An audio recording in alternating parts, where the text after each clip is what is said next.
For the very first time ever, the sport of lacrosse takes center stage on sports commentary.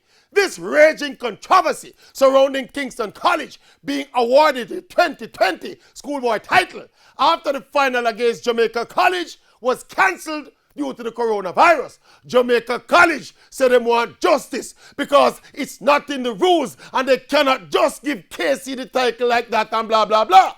Why not though? Yes. If the ruling body has jurisdiction over the governance of their sport under the extenuating circumstances of a global pandemic with 90% of the season complete, what is so wrong with awarding a winner based on sporting merit? The season is cancelled, not null and void, but cancelled. Nothing is wrong with the governing body, as is their prerogative, designating a winner based on sporting merit. The other day when the conclusion of the EPL was threatened by the coronavirus, with the season so far advanced, I was in full support of a points per game formula or any other merit-based formula giving Liverpool the title. This is what the lacrosse people did.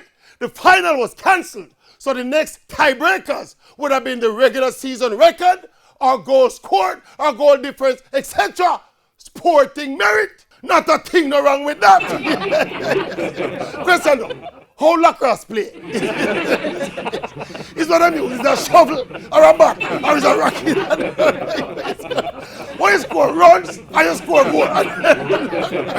Is that shovel business?